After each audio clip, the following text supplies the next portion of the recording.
기독교 강요 13장 27번째. 이단들이 이레나이오스를 오용함. 그들은 그리스도의 아버지가 유일하고 영원하신 이스라엘의 하나님이라고 선포한 이레나이오스의 많은 글을 앞에 쌓아놓고 있다. 이것은 모렴치한 무지거나 터무니없는 사악함이다. 옛날에 모세와 선지자들을 통하여 말씀하신 그 하나님이 그리스도의 아버지라는 것을 부인하고 타락한 세상이 지어낸 헛것을 몽상하는 광신자들을 돌이키려고 그 거룩한 사람이 노력한 수고나 그들과 했던 논쟁을 그들은 염두에 두었어야 했으나 그렇지 못했다. 이레나이오스의 전체적인 관심은 그리스도의 하나님 외에 어떤 다른 신도 성경에 선포되어 있지 않기 때문에 다른 신을 생각한다는 것은 그릇되다는 것을 쉽게 풀어내는 데 있었다. 따라서 그가 그렇게 자주 그리스도와 사도들에 의해서 송축된 이스라엘의 하나님 외에 다른 신은 없다고 결론을 내리는 것은 의아스럽지 않다. 오늘날 우리는 또 다른 종류의 오류에 맞서서 진실로 옛날의 족장들에게 나타나셨던 하나님은 다름 아닌 그리스도이셨다고 말해야 할 것이다.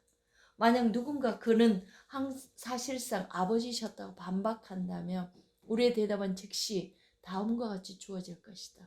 즉, 우리가 아들의 신성을 위하여 다툴 때 우리는 아버지를 결코 배제하지 않는다라는 것이다.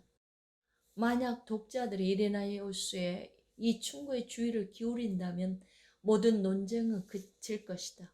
이 경건한 사람이 제3권 6장에서 주장하는 다음 한마디로 말로 모든 분란은 조금도 남김없이 잦아들 것이다. 성경에서 절대적이고 불특정하게 하나님이라고 불리시는 분은 참으로 유일하신 하나님이시며 그리스도는 응당 절대적으로 하나님이라 불린다. 우리 논의의 근간이 여기에 있음을 기억하자. 이는 우리의 손에 잡히는 본서의 모든 부분에 분명히 드러나지만 특별히 제2권 46장에서 보면 하나님 아닌 분이 수수께끼나 비유에 의해 아버지라고 불리지는 않음이 적시된다. 이에 더해 이레나이오스는 다른 곳에서 선지자들과 사도들에 의해 아버지와 아들 모두가 함께 하나님으로 선포되셨다고 자기 입장을 개진한다.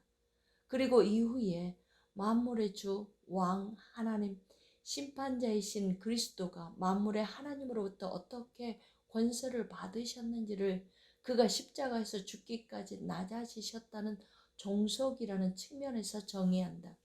그리고 좀 더 나아가 아들은 모세의 손을 통하여 율법을 수여하셨으며 족장들에게 나타나신 천지의 조성자이셨음을 주장한다.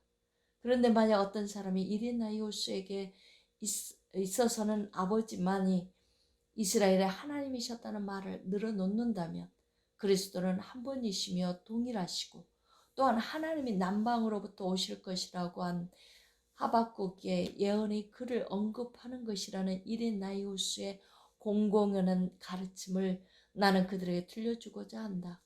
제4권 9장도 동일한 문맥으로 읽힌다.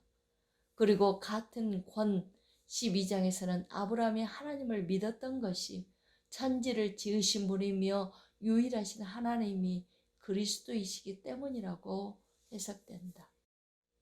28번째. 이단들이 테리툴리아누스를 오용함. 그들은 테리툴리아누스를 그들 자신의 옹호자로 삼고 있지만 진정성이라고는 한 점도 없다. 그는 때때로 언변이 거칠고 신랄하기는 하나 우리가 수호하는 교리의 요체를 애매하지 않게 전수해주고 있다. 그에 따르면 하나님은 한 분이심에도 불구하고 그 자신의 말씀의 경영과 경륜에 의해서 존재하신다. 하나님은 실체의 하나됨에 있어서 한 분이시다. 그럼에도 불구하고 그 하나됨이 경영의 신비에 의해 삼위일체로 나타난다. 이렇게 셋이 있지만 상태가 아니라 위계에 있어서 실체가 아니라 형상에 있어서 권세가 아니라 차례에 있어서 그렇다. 그런 아들이 아버지 다음으로 둘째가 되시나 서로 간의 구별 외에는 다른 점이 없다고 보는 입장을 개진한다. 어딘가에서 그는 아들에 대해 가시적이라고 말한 적이 있다. 그러나 위에서 열거된 서로 상반되는 두 가지 측면을 모두 심사숙고한 후에는 그 아들은 말씀이신 바 비가시적인 적이라고 정의를 내린다. 마지막으로 그는 아버지가 그 자신의 고유한 인격에 의해서 규정되신다고 주장하고 나서 자신이 우리가 여기서 논박하고 있는 허구와는 아주 동떨어져 있음을 증명한다. 그는 아버지 외에 다른 하나님이 계시지 않음을 인정하고 있으나 바로 이어지는 곳에서 아버지 자신을 설명하면서 그렇다고 해서 아들을 배제하며 말하는 것이 아님을 보여준다. 왜냐하면 그는 아버지 외에 다른 신이 있음을 부정하고 있으며 하나님의 단일성이 인격의 구별에 의해서 깨어지지 않는다고 말하기 때문이다. 이러한 말의 뜻을 우리가 즉시 파악할 수 있는 것은 그의 계획이 일관적이기 때문이다. 그는 프락세아스를 반박하면서 하나님이 새 인격으로 구별된다고 해서 복수의 신들이 존재하게 되는 것이 아니며 그의 한 분이심에 분열이 가는 것도 아니라고 주장한다. 프락세아스의 망상에 따르면 그는 만약 그리스도가 아버지와 동일한 분으로서 존재하지 않으신다면 하나님이 될 수 없다고 하였다. 이를 반박하면서 테르툴리아누스가 아버지와 아들을 구별하고자 그토록 힘쓴 것은 이러한 까닭에서였다. 테르툴리아누스는 말씀과 성령을 전체 일부라고 부르기까지 하였다. 거친 표현이긴 하지만 허용될 여지가 없지는 않다. 왜냐하면 그가 증언하듯이 이는 실체에 적용되는 것이 아니고 단지 인격들의 연관되는 경영과 경륜에 관계되기 때문이다.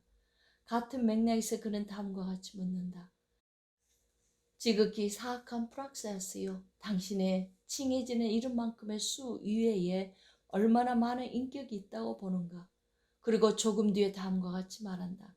이는 사람들의 아버지와 아들을 각각 그들 자신의 이름들과 인격들로서 믿게 하려는 것이니 나는 테르툴리아누스의 권위를 사용하여 단순한 사람들을 속이려고 시도하는 자들의 뻔뻔함을 충분히 반박할 수 있었다고 생각한다.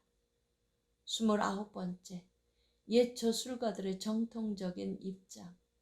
확실히 누구든지 옛사람들의 글들을 부지런히 비교해보면 이레나이오스에게서 그를 따르는 자들이 밝힌 것과 다를 바 없는 것을 발견할 것이다. 유스티아누스는 가장 오래된 사람들 중에 하나이나 모든 점에서 우리를 지지한다. 저 사악한 사람들은 유스티누스와 나머지 사람들에 의해서 그리스도의 아버지가 한 분 하나님이시라고 불리는 것을 반박할 것이다. 힐라리우스 역시 동일한 것을 가르치는데 영원성의 아버지 안에 있다고 더욱 예리하게 말한다. 이것이 아버지로부터 하나님의 본질을 빼앗는 것인가? 그는 우리가 따르는 신앙을 수호하는 일에 전적인 관심을 쏟는다. 그럼에도 불구하고 그들은 힐라리우스가 자기들의 오류를 지지하는 후원자라고 우리로 하여금 믿게 하려고 내가 모르는 어떤 말들만 마치 수족을 자르듯이 뽑아내는데 부끄러움을 느끼지 못하고 있다. 그들이 자기들이 구실을 삼는 이그나티우스의 글들 가운데서 의미 있는 무엇을 찾고자 원한다면 그들로 하여금 사도들의 사순절과 그와 유사한 다른 썩은 것들에 대한 법을 제정한 적이 있는지 증명하게 하라. 그들이 이그나티오스의 이름하에 내뱉는 것들보다 더 사악하고 더 수치스러운 것은 어디에도 없다. 더욱 참을 수 없는 것은 남을 속이기 위하여 그러한 가면들을 쓰고 있는 자들의 후한무치이다. 참으로 다음에 옛사람들의 일치가 분명히 나타나는 바 니케아 회의가 그것이다.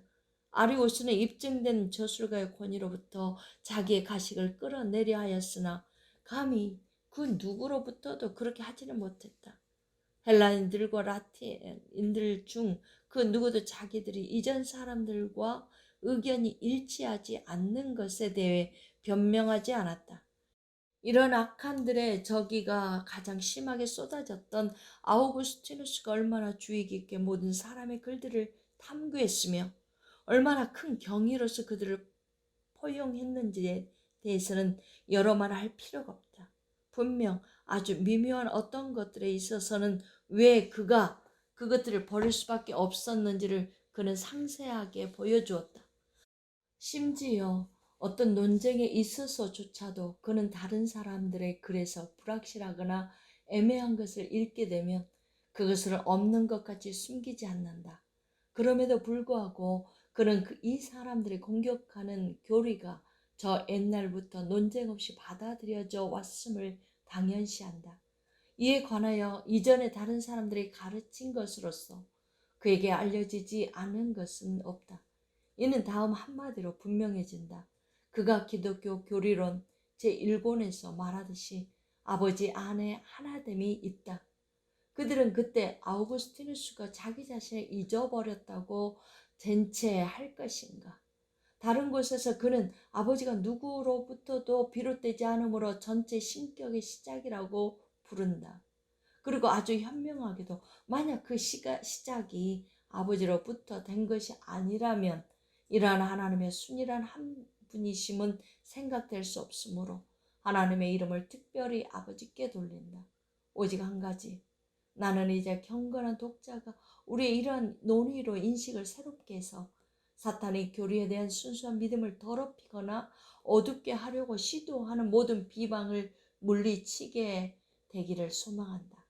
마지막으로 나는 만약 독자들이 정도껏 호기심을 갖고 자기들에게 마땅한 바를 넘어서서 성가시고 혼돈스러운 논쟁들에 너무 지나치게 사로잡히는 일만 없다면 이 교리의 요체 전부가 여기에 받아들여질 만하게 설명되었다고 믿는다.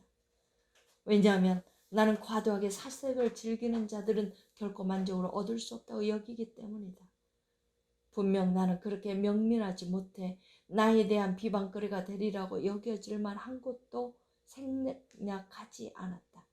그러나 나는 교회를 세우는 것에 열심히 있기 때문에 유익한 점이 없지 않으나 그 유익이 매우 적은 것들과 아주 쓸데없이 독자들에게 짐이 되는 것은 다루지 않는 것이 낫다는 경계를 받아들이고자 했다. 예컨대 아버지가 항상 나으시는지 어떤지를 논쟁하는 것이 무엇을 말해줄 수 있는가?